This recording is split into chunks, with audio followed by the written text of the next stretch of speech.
patrón tenía aspecto descontento cuando les pedí los 2 días de licencia.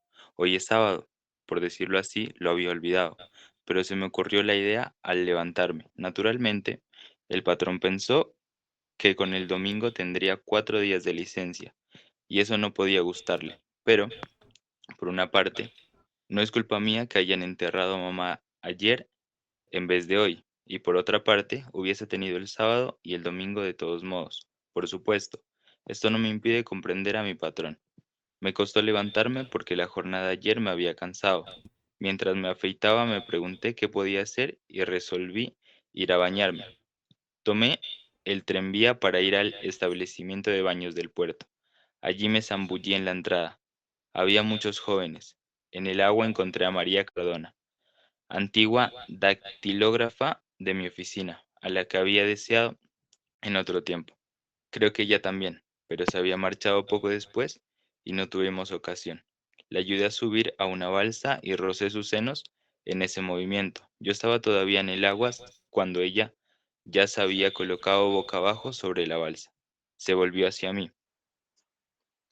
Después del almuerzo me aburrí un poco y erré por el departamento. Resultaba cómodo cuando mamá estaba allí. Ahora es demasiado grande para mí. Y he debido trasladar a mi cuarto la mesa del comedor. No vivo más que en esta habitación, entre sillas de paja un poco hundidas, el ropero cuyo espejo está amarillento, el tocador y la cama de bronce. El resto está abandonado. Un poco más tarde, por hacer algo, cogí un periódico viejo y lo leí. Recorté un aviso de las sales Crucian y lo pegué en mi cuaderno viejo donde pongo las cosas que me divierten en los periódicos. También me lavé las manos y, para concluir, me asomé al balcón. Mi cuarto da sobre la calle principal del barrio. Era una hermosa tarde. Sin embargo, el pavimento estaba grasiento. Había poca gente y apurada. Pasó primero una familia que iba de paseo. Dos niños de traje marinero, los pantalones sobre las rodillas, un tanto trabados dentro de las ropas rígidas, y una niña con un gran lazo color rosa y zapatos de charol. Detrás de ellos, una madre enorme vestida de seda castaña, y el padre, un hombrecillo bastante endeble que conocía de vista. Llevaba sombrero de paja, corbata de lazo y un bastón en la mano. Al verle con su mujer, comprendí por qué el barrio se decía de que él era distinguido. Un poco más tarde pasaron los jóvenes del arrabal, de pelo lustroso y corbata roja, chaqueta muy ajustada, bolsillo bordado y zapatos de punta cuadrada. Pensé que iban a los cines del centro porque partían muy temprano y se apresuraban a tomar el tranvía, riendo estrepitosamente. Después que ellos pasaron, la calle quedó poco a poco desierta. Creo que en todas partes había comenzado los espectáculos. En la calle solo quedaban los tenderos y los gatos. Sobre las higueras que bordeaban la calle, el cielo estaba límpido, pero sin brillo. En la acera de enfrente, el cigarrero sacó la silla, la instaló delante de la puerta y montó sobre ella, apoyando los dos brazos en el respaldo. Los tranvías, un momento antes descargados de gente, estaban casi vacíos. En el cafetín Ches Pierrot, contiguo a la cigarrería, el mozo barría serrín en el salón desierto. Era realmente domingo. Volví a la silla y la coloqué como la del cigarrero porque me pareció que era más cómodo. Fumé 2 cigarrillos, entré a buscar un trozo de chocolate y volví a la ventana a comerlo. Poco después el cielo se oscureció y creí que íbamos a tener una tormenta de verano. Se despejó poco a poco, sin embargo. Por el paso de las nubes había dejado en la calle una promesa de lluvia que la volvía más sombría. Quedé largo rato mirando al cielo. A las 5 los tranvías llegaron ruidosamente. Traían del estadio circunvecino racimos de espectadores colgados de los estrios y de los pasamanos. Los tranvías siguientes trajeron a los jugadores, que reconocí con las pequeñas valijas. Gritaban y cantaban a voz en cuello que su club no aparecería jamás. Varios me hicieron señas. Uno hasta llegó a gritarme. «Les ganamos», dije. «Sí», sacudiendo la cabeza. A partir de ese instante los automóviles comenzaron a fluir. El día avanzó un poco más, el cielo enrojeció sobre los techos y con la tarde que caía las calles se animaron. Pero a poco regresaron los paseantes. Reconocí al señor distinguido en medio de otros. Los niños lloraban o se dejaban arrastrar. Casi enseguida los cines del barrio volcaron sobre la calle una marea de espectadores. Los jóvenes tenían gestos más resueltos que de costumbre, y pensé que se habían visto una película de aventura. Los que regresaban de los cines del centro llegaron un poco más tarde, parecían más graves. Todavía reían, pero solo de cuando en cuando. Parecían fatigados y soñadores. Se quedaron en la calle, yendo y viniendo por la acera de enfrente. Las jóvenes del barrio andan, las jóvenes del barrio andan tomadas del brazo, en cabeza. Los muchachos se habían arreglado para cruzarse con ellas y le lanzaban piropos de los que ellas reían volviendo la cabeza. Varias que yo conocía me hicieron señas. Las lámparas de la calle se encendieron bruscamente e hicieron palidecer las primeras estrellas que surgían en la noche. Sentía fatigárseme, los ojos mirando las aceras con su cargamento de hombres y de luces. Las lámparas hacían relucir el piso grasiento, y con intervalos regulares, los tranvías volcaban sus reflejos sobre los cabellos brillantes, una sonrisa, una pulsera de plata. Poco después, con los tranvías más escasos y la noche ya oscura sobre los árboles y las lámparas, el barrio se vació insensiblemente hasta que el primer gato atravesó lentamente la calle de nuevo desierta. Pensé entonces que era necesario comer. Me dolía un poco el cuello por haber estado tanto tiempo apoyado en el respaldo de la silla. Bajé a comprar pan y pastas. Cociné y comí de pie. Quise fumar aún un cigarrillo en la ventana, pero sentí un poco de frío. Eché los cristales y, al volverme, vi por el espejo un extremo de la mesa en el que estaban juntos la lámpara de alcohol y unos pedazos de pan. Pensé que, después de todo, era un domingo de menos, que mamá estaba ahora enterrada, que iba a reanudar el trabajo y que, en resumen, nada había cambiado. Eh, ¿Podrías parar? Pues, hoy trabajé mucho en la oficina. El patrón estuvo amable. Me preguntó si no estaba demasiado cansado y quiso saber también la edad de mi mamá. Dije, alrededor de los 60, perdón, para no equivocarme y no sé por qué porque pareció quedar aliviado y considerar que era un asunto concluido. Sobre mi mesa se apilaba un montón de conocimientos y tuve que examinarlos todos. Antes de abandonar la oficina para ir a almorzar me lavé las manos. Me gusta mucho ese momento a mediodía. Por la tarde encuentro menos placer porque la toalla sin fin que utilizamos está completamente húmeda. Ha servido durante toda la jornada. Un día se lo hice notar al patrón. Me respondió que era de lamentar, pero que asimismo era un detalle sin importancia. Salí un poco tarde, a las 12:30, con Manuel, que trabaja en la expedición. La oficina da al mar y perdimos un momento mirando los barcos de carga en el puerto ardiente de sol. En ese instante llegó un camión en medio de un estrépito de cadenas y explosiones. Manuel me preguntó, ¿vamos? Y eché a correr. El camión nos dejó atrás y nos lanzamos en su persecución. El ruido y el polvo me ahogaban. No veía nada más y no sentía otra cosa que el desordenado impulso de la carrera. En medio de los tornos y de las máquinas, de los mástiles que danzaban en el horizonte y de los cabos que esquivábamos. Fui el primero en tomar apoyo y salté al vuelo. Luego ayudé a Manuel a sentarse. Estábamos sin resuello. El camión saltaba sobre el pavimento desparejo del muelle, en medio del polvo y del sol. Manuel reía hasta perder el aliento. Llegamos empapados a casa de Celeste. Allí estaba como siempre, con, con el vientre abultado, el delantal y los bigotes blancos. Me preguntó si andaba bien a pesar de todo. Le dije que sí y que tenía hambre. Comí rápidamente y tomé café. Luego volví a mi casa. Dormí un poco porque había bebido demasiado vino y al despertar tuve ganas de fumar. Era tarde y corrí para alcanzar un tranvía. Trabajé toda la tarde. Hacía mucho calor en la oficina y cuando salí al atardecer me sentí feliz caminando de vuelta, lentamente a lo largo de los muelles. El cielo estaba verde, me sentía contento. Sin embargo, volví directamente a mi casa porque quería prepararme unas papas hervidas. Al subir topé en la escalera oscura con el viejo Salamano. mi vecino de piso, estaba con su perro. Hace 80 años que se los ve juntos. El podenco tiene una enfermedad en la piel, creo que es sarna, que le hace perder casi todo el pelo y lo cubre de placas y costras oscuras.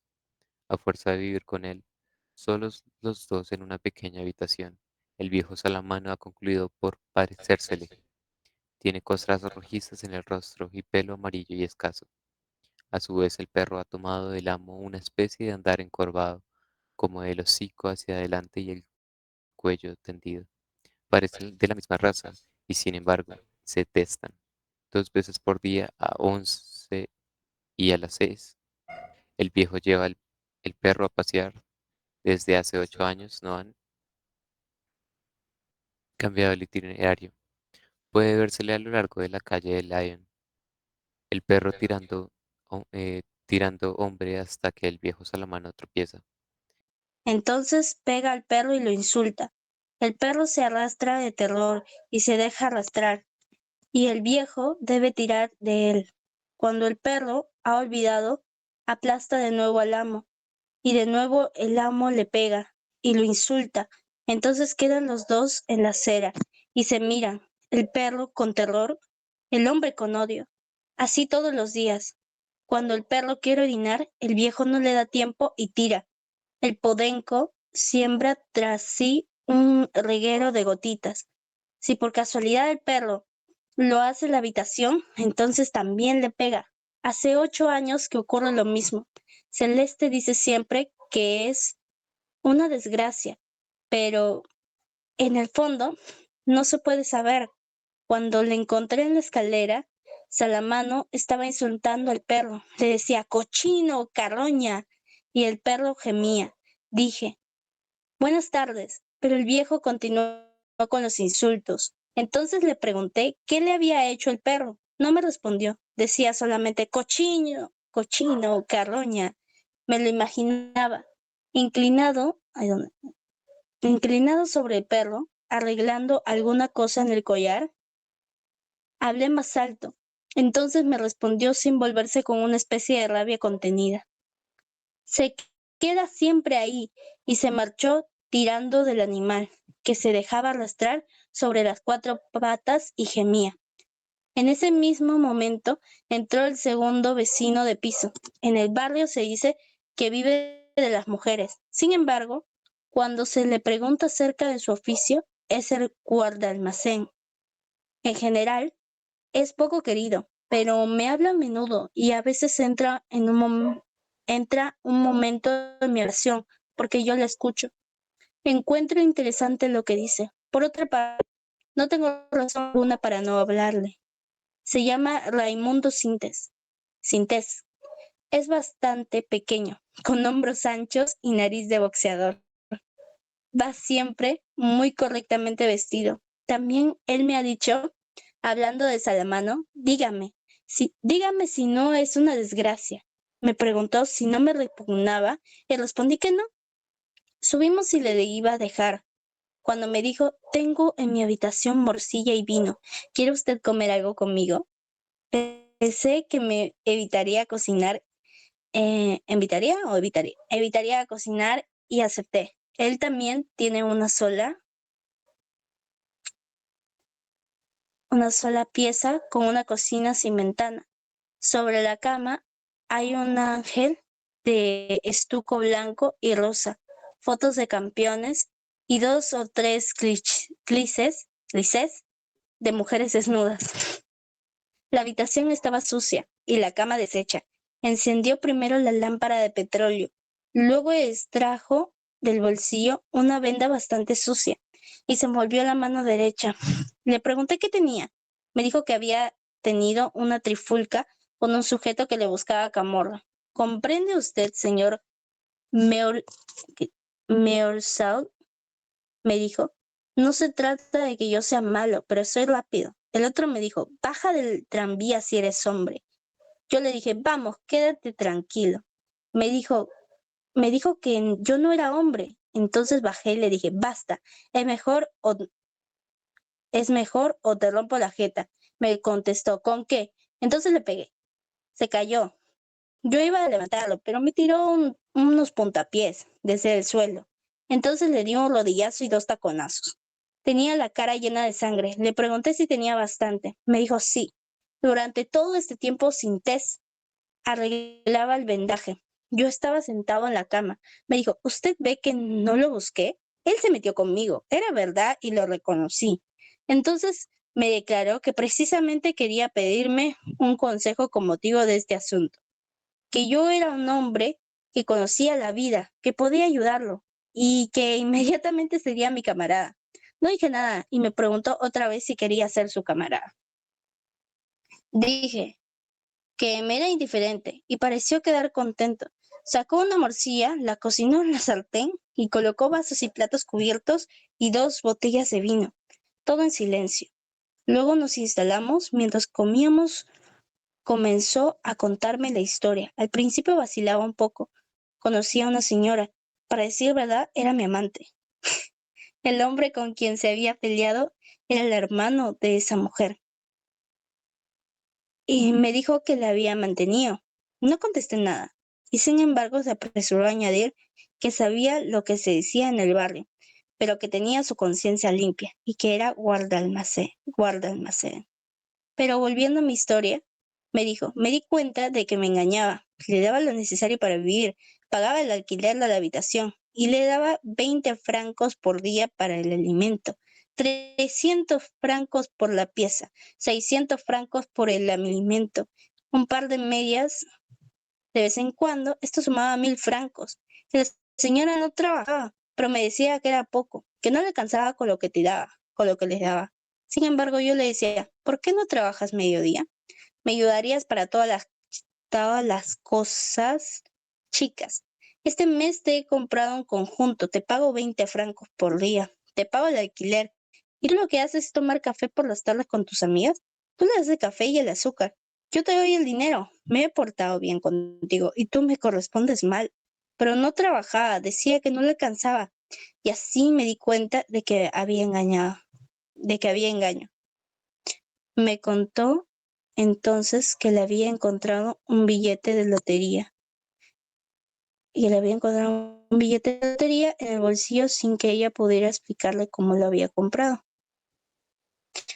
Poco después encontró en casa de ella una papeleta del Monte de Piedad, prueba de que había empeñado 2 pulseras. Hasta ahí él ignoraba la existencia de las pulseras. Vi bien claro que me engañaba. Entonces le dejé, pero antes le di una paliza y le canté las verdades.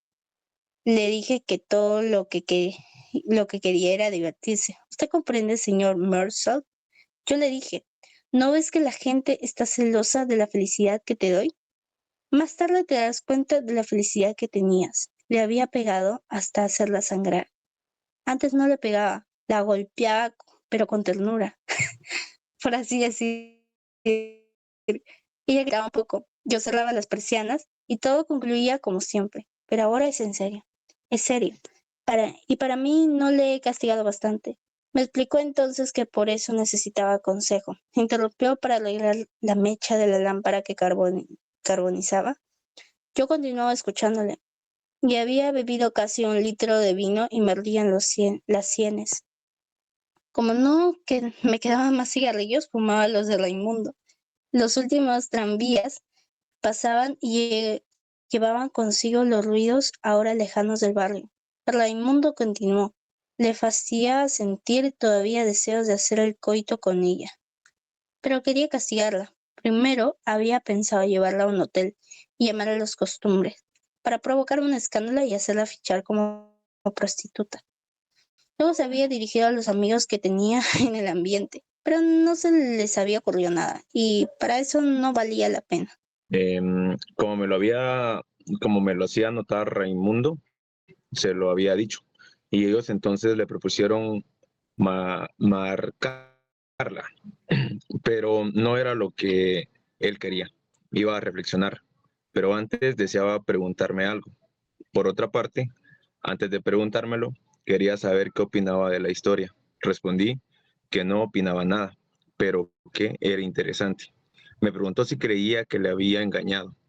Y a mí me parecía, por cierto, que le había engañado.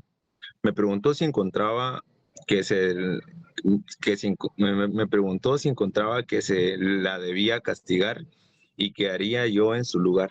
Le dije que era difícil saber, pero comprendí que quisiera castigarla. Bebí todavía un poco de vino, encendió un cigarrillo y me descubrió su idea. Quería escribirle una carta, con patadas y al mismo tiempo cosas para hacerle arrepentir. Después, cuando regresara, se acostaría con ella y, justo en el momento de acabar, le escupiría en la cara y la echaría a la calle. Me pareció que, en efecto, de ese modo quedaría castigada. Pero Raimundo me dijo que no se sentía capaz de escribir la carta adecuada y que había pensado en mí para redactarla. Como no dijera nada, me preguntó si me molestaría hacerlo enseguida y respondí que no. Bebió un vaso de vino y se levantó, apartó los platos y la poca morcilla fría que habíamos dejado, limpió cuidadosamente el hule de la mesa, sacó de un cajón de la mesa de la noche una hoja de papel cuadriculado, un sobre amarillo, un pequeño cortaplumas de madera roja y un tintero cuadrado con tinta violeta. Cuando me dijo el nombre de la mujer, vi que era Mora. Hice la carta, la escribí un poco al azar, pero traté de contentar a Raimundo porque no tenía razón para no dejarlo contento. Luego leí la carta en voz alta, me escuchó fumando y asintiendo con la cabeza y me pidió que la releyera. Quedó enteramente contento. Me dijo, sabía que tú conocías la vida. Al principio no advertí que me tuteaba, solo cuando me declaró, ahora eres un verdadero camarada. Me llamó la atención. Repitió la frase y le dije, sí. Me era indiferente ser su camarada, y él realmente parecía desearlo. Cerró el sobre y terminamos el vino. Luego quedamos un momento fumando sin decir nada. Afuera todo estaba en calma y oímos deslizarse un auto que pasaba. Le dije, es tarde. Raimundo pensaba lo mismo. Hizo notar que el tiempo pasaba rápidamente, y en cierto sentido era verdad. Tenía sueño, pero me costaba levantarme. Debía de tener aspecto fatigado porque Raimundo me dijo que no había que dejarse abatir. En el primer momento no comprendí. Me explicó entonces que se había enterado de la muerte de mamá, pero que no era una cosa que debía de llegar un día, pero que era una cosa que debía de llegar un día u otro. Era lo que yo pensaba. Me levanté, Raimundo me estrechó la mano con fuerza y me dijo que entre hombres siempre acababa uno por entenderse. Al salir de la pieza cerré la puerta y quedé un momento en el rellano, en la oscuridad. La casa estaba tranquila y de las profundidades de la caja de la escalera subía un soplo oscuro y húmedo. No oía más que los golpes de la sangre zumbándome en los oídos y quedé inmóvil. Pero en la habitación del viejo Salamano el perro gimió sordamente. 4. Trabajé mucho toda la semana. Raimundo vino y me dijo que había enviado la carta. Fui 2 veces al cine con Manuel, que nunca comprende lo que sucede en la pantalla. Siempre hay que darle explicaciones. Ayer era sábado y María vino, como habíamos convenido. La decía mucho porque tenía un lindo vestido a rayas rojas y blancas y sandalias de cuero.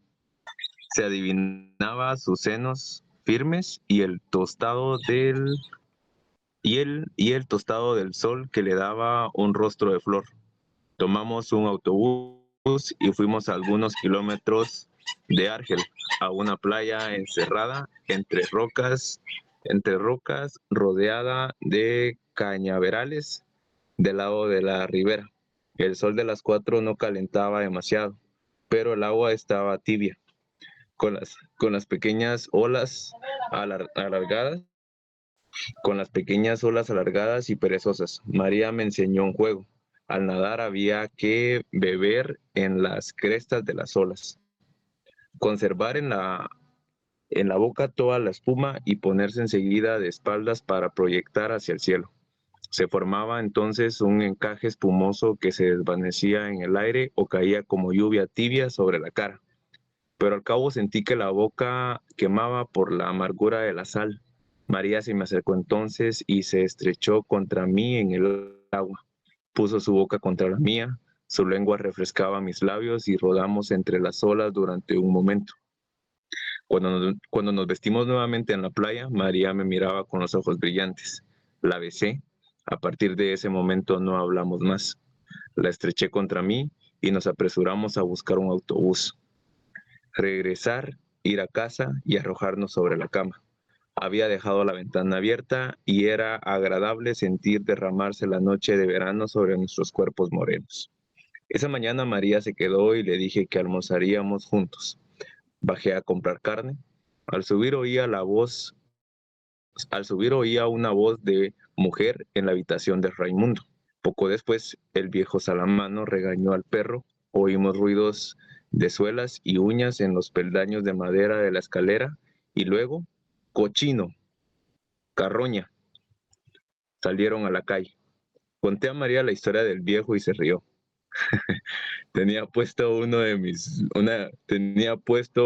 mis pijamas cuyas mangas había recogido cuando rió. Cuando rió tuve nuevamente deseos de ella. Un momento después me preguntó si la amaba. Le contesté que no tenía importancia, madre, pero que me parecía que no.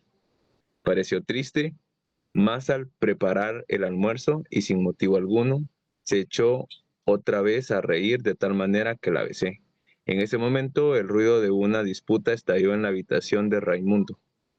Se oyó al principio una voz aguda de mujer y luego Raimundo que decía, me has engañado, me has engañado. Yo te voy a enseñar a engañarme. Algunos ruidos sordos y la mujer aulló, pero de tan terrible manera que inmediatamente el pasillo se llenó de gente. También María y yo salimos. La mujer gritaba sin cesar y Raimundo pegaba sin cesar. María me dijo que era terrible y no respondí.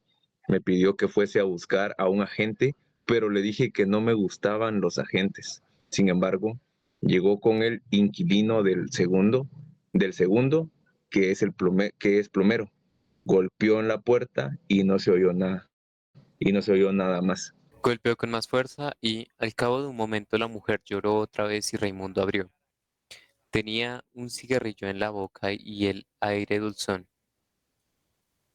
La muchacha se precipitó hacia la puerta y declaró a la gente que Raimundo le había pegado. Tu nombre, dijo el agente. Raimundo respondió, quítate el cigarrillo de la boca cuando me hablas, dijo el agente. Raimundo titubeó, me miró y se quedó con el cigarrillo. Entonces el agente cruzó la cara al vuelo con una bofetada, espesa y pesada, en plena mejilla. El cigarrillo cayó algunos metros más lejos. Raimundo se demudó, pero no dijo nada enseguida. Luego preguntó con voz humilde si podía recoger la colilla. El agente respondió que sí y agregó, pero la próxima vez sabrás que un agente no es un monigote. Mientras tanto, la muchacha lloraba y repetía, me golpeó. ¿Es un rufián, señor agente? Preguntó entonces Raimundo. ¿Permite la ley que se llame rufián a un hombre? Pero la gente le ordenó cerrar el pico. Raimundo se volvió entonces hacia la muchacha y le dijo, espera, chiquita, ya nos volveremos a encontrar. La gente le dijo que se callara, que la muchacha debía marcharse y él permanecer en la habitación, aguardado que la comisaría lo citara. Agregó que Raimundo debería de sentirse avergonzado de ese borracho, al punto de estar borracho, al punto de temblar como lo hacía. Entonces Raimundo le explicó, no estoy borracho, señor agente, estoy aquí, delante de usted, y tiemblo contra mi voluntad. Cerró la puerta y todos se fueron. María y yo concluimos de preparar el almuerzo, pero ella no tenía hambre. Yo comí casi todo. A la una se fue y dormí un poco. A eso de las tres llamaron a mi puerta y entró Raimundo. Me quedé acostado. Se sentó en el borde de la cama. Quedó un momento sin hablar y le pregunté cómo había ocurrido el asunto. Me contó que había hecho lo que quería, pero que ella le había dado un bofetón y entonces él le había pegado. En cuanto al resto, yo lo había visto. Le dije que me parecía que ahora estaba castigada y que debía de sentirse contento. Era también su opinión, y observó que la gente había actuado bien, pero que no cambiaría en nada los golpes que ella había recibido. Agregó que conocía bien a los agentes y que sabía cómo había que manejarse con ellos. Me pregunté entonces si había esperado que respondiera al bofetón de la gente. Contesté que no había esperado nada y que por otra parte no le gustaban los agentes. Raimundo pareció muy contento. Me preguntó si quería salir con él. Me levanté y comencé a peinarme. Me dijo entonces que era necesario que le sirviera como testigo. A mí me era indiferente, pero no sabía qué debía decir. Según Raimundo, bastaba declarar que la muchacha lo había engañado. Acepté servirle como testigo. Salimos, y Raimundo me ofreció un aguardiente. Luego quiso jugar una partida de billar y perdí por un pelo. Después quería ir al burdel, pero le dije que no porque no tenía ganas. Para todos lados, se olvida sobre sí mismo, trataba de perforar la oscuridad del pasillo, mascullaba palabras sueltas y volvía a escudriñar la calle con los ojillos enrojecidos. Cuando Raimundo le preguntó qué le sucedía, no respondió inmediatamente. Oí vagamente que murmuraba, cochino, carroña, y continuaba agitándose. Le pregunté dónde estaba el perro. Bruscamente me respondió que se había marchado. Luego, de golpe, habló con volubilidad. Lo llevé al campo de maniobras como de costumbre. Había mucha gente en torno de los kioscos de saltimbanquis. Saltimbanquis. Me detuve a mirar, el rey de la evasión.